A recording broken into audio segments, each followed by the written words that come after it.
Hey, what's up? My name's Russ. Now, we've got a lot to get to, and I'm going to tell you about a little bit of a new strategy shift that I've got going on. We'll briefly touch on a few dividend stocks that I've been buying, and then we'll take a spin through the portfolio. Now, we all love passive income, and I've been at this a while, so don't be so passive that you can't hit that thumbs up button for the channel. And also a thumbs up as well for JJ Buckner and his dividend tracker. Now, there's a link down below. This is where I'm sharing the portfolio at now, and it's a really nice app. I do have the affiliate link below. This is the consolidated view, and I'm sharing the bridge portfolio, the self-directed, and the Roth portfolios. On those links, it'll take you to my website, and this is the bridge portfolio we talk about, the taxable portfolio. Really nice. Set yourself up a free account if you want to over here. But with that being said, one of the things that I did that's really helped me visualize the portfolio is I created this spreadsheet here, the dividend stock overlap. And all that I did, you see here, I have the bridge account, the self-directed IRA, I have the Roth IRA account, SCHD, which is a holding, DIVO, this is in our kid's wedding account. I threw it in there because technically I do own it and we always can use that money for something else, but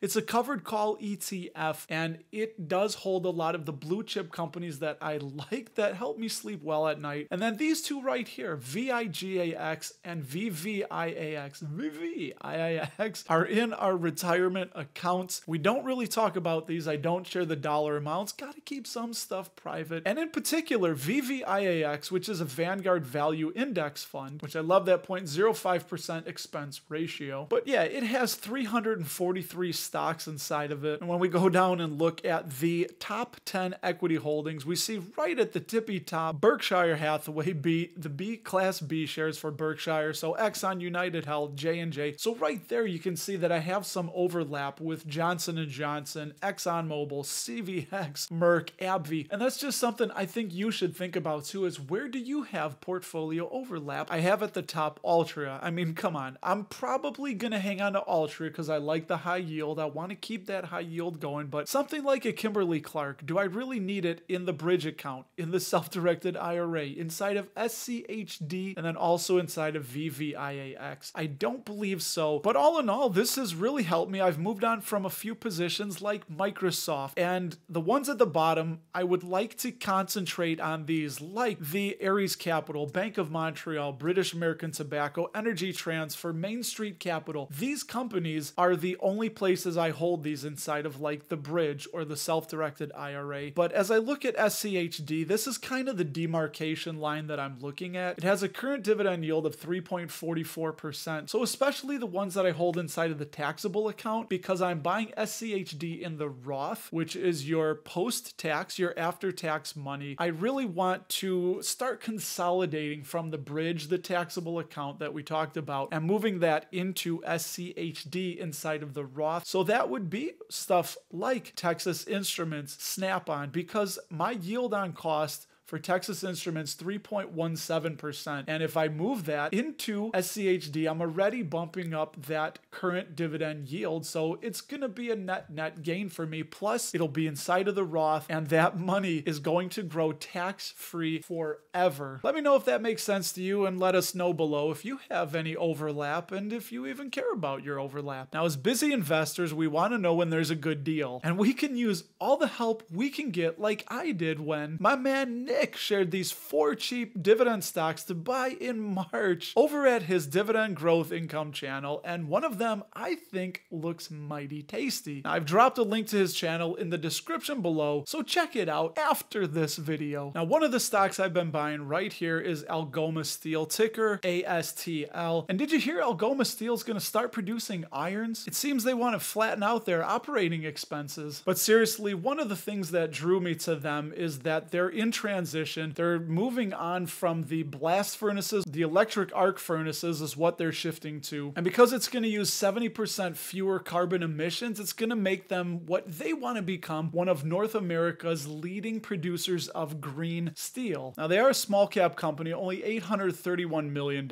They came back via SPAC a few years ago, but they are an old company, over 100 years old. So if you're part of the live streams that we do on the weekend, you know Casey, Caitlin Kate. She loves to share ideas, and one of her convictions was Franchise Group, ticker FRG, which they own some names you probably are familiar with, like The Vitamin Shop, Pet Supplies Plus, American Freight, Buddy's Home Furnishings, Sylvan Learning, Badcock Furniture, and Wag and Wash. So I just listened to their earnings call that they had, and it's a little bit interesting because American Freight sold less stuff in Q4 this year than they did in Q4 last year, but did a little bit better than earlier in the year. And the company sold 259 new territories in 2022 and has 482 locations waiting to open. Franchise Group wants to pay off more debt in 2023, which I like, and might buy more businesses to help them grow. Now, this is a little bit riskier, in my opinion, of a play because they're kind of a turnaround company, but they have a really cool CEO, Brian Kahn, and I do think it's interesting that he wouldn't commit to the dividend, and he always says every quarter we meet with the board reviews it, and we'll go from there. So just do be aware if you're going to invest in Franchise Group, it could be a little bit rocky. And then lastly, today I just added the 101st share of Realty Income, ticker O. By the way, if you don't know them, they are the monthly dividend company. We've covered them lots on the channel. Their investor presentations are like dividend porn. There's a link below to their latest presentation where I grabbed a few of these slides from. And dude, 119 dividend increases and a 4.4% dividend CAGR since they IPO'd in 1994. But they're branching out into consumer-centric medical. Think medical real estate that focuses on putting the needs and wants of patients first. Also, this one's interesting. They're funding up to $1 billion of development opportunities with the vertical farming operator Plenty. Now, if you don't know, vertical farming is a way of growing plants in a tall building instead of on the ground outside. It's like having a farm inside of a skyscraper. And then I also found it really interesting that they're continuing to expand into their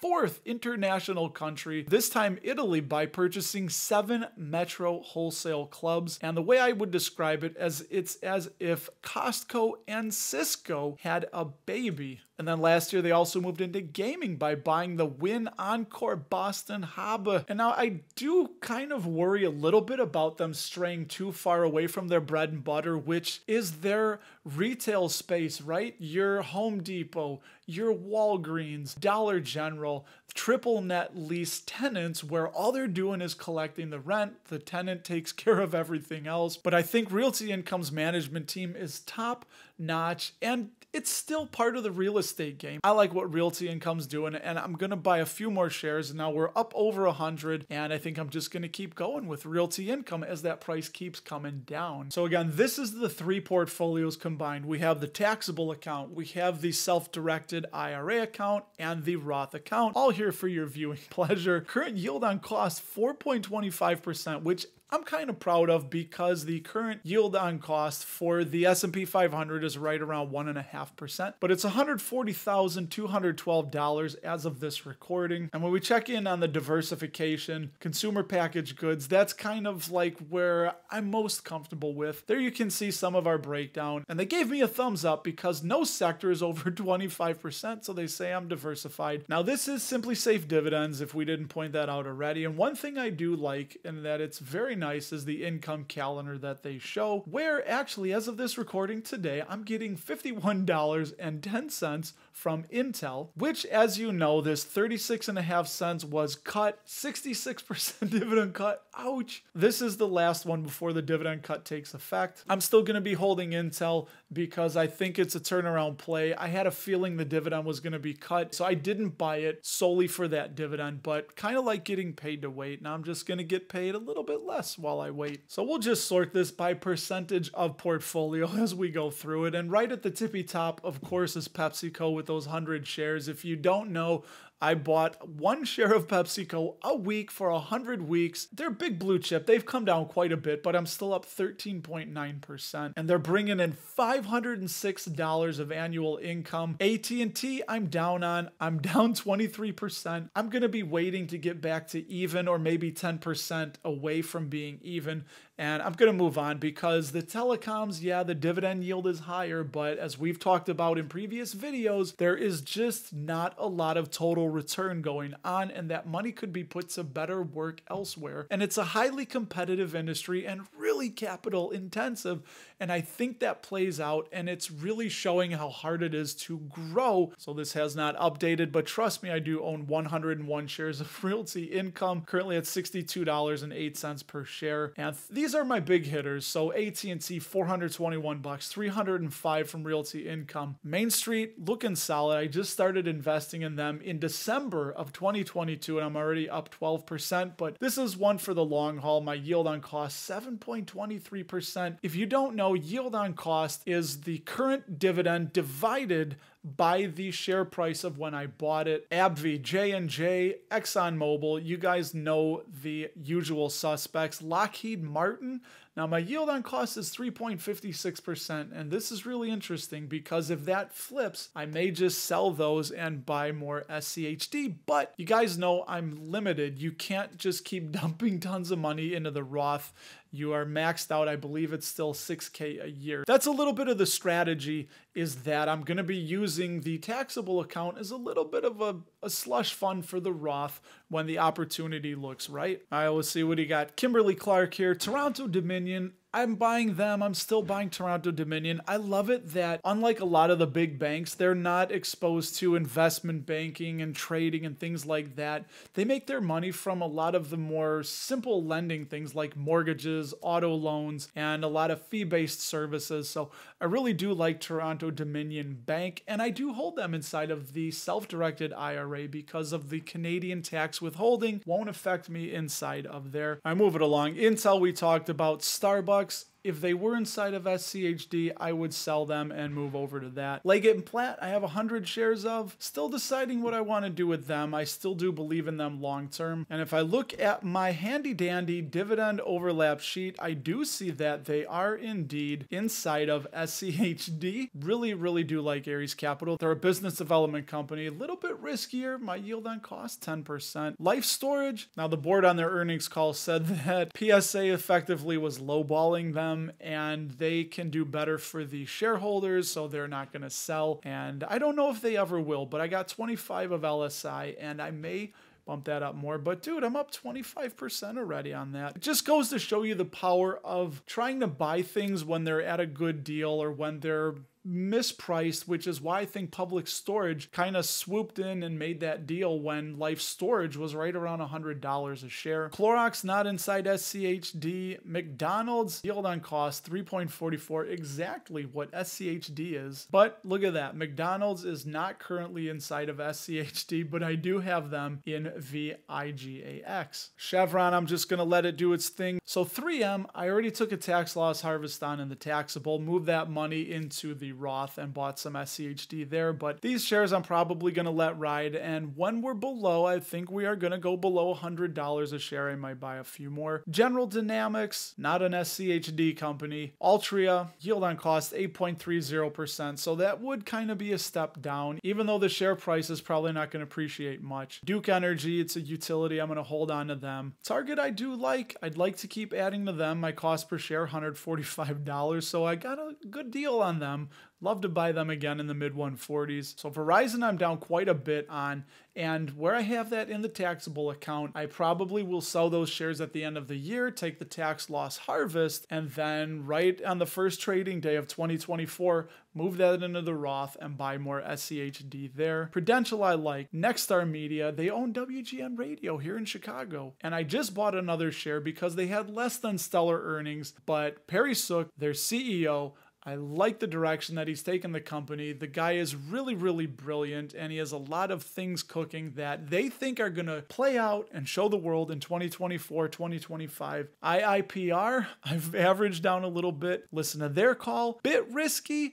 They do have more properties in the work. I think about a dozen they're developing, but they're taking some of their tenants that aren't paying to court. I think a lot riskier, and it's more of a sector-wide than a company-wide problem with IIPR. Celanese good, looking to buy more of them when they come down closer to 110, 105. Enterprise Products Partners, check that out. Yield on cost of 8%. 5.02% on EPD. They are a master limited partnership, so I do hold them inside of the IRA. There you go. The SCHD yield on cost is below the current dividend yield, so that's a good time to buy. I can bump that up. Eaton, one of my OG stocks, look at that, up 108% on Eaton. I bought them because I know them in my industry, what they do, and I should have bought more. Honeywell, Texas Instruments, those are two that are likely gonna go. Same for Snap-on, 3.15%. They are inside of SCHD, so I will likely be moving them. LyondellBasell is, but I'm holding them. And you can see a few of the rest. We got JP Morgan, Merck,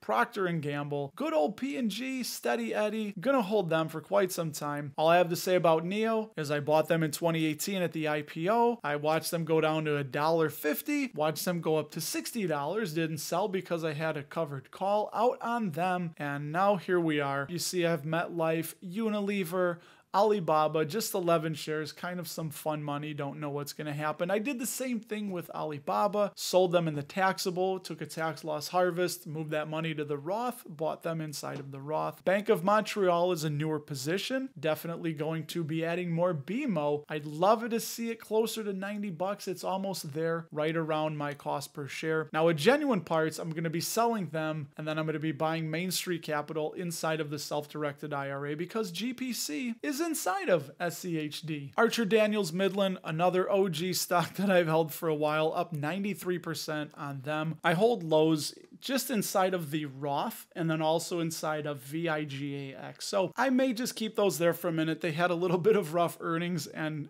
lower guidance. Koninklijke Ahold Delhaize is a Dutch company, Dutch grocer that European dividend growth investor turned me on to. 20 shares there. I'm just going to hold on. I'm still deciding what I want to do with them. I do have to pay that foreign ADR fee on them. Warner Brothers Discovery, those are from the spinoff left over, waiting for them to come up. There's talk that they may be more valuable than $15 a share, so we'll see. Now, Stag Industrial, my cost per share is $36. It's currently $32.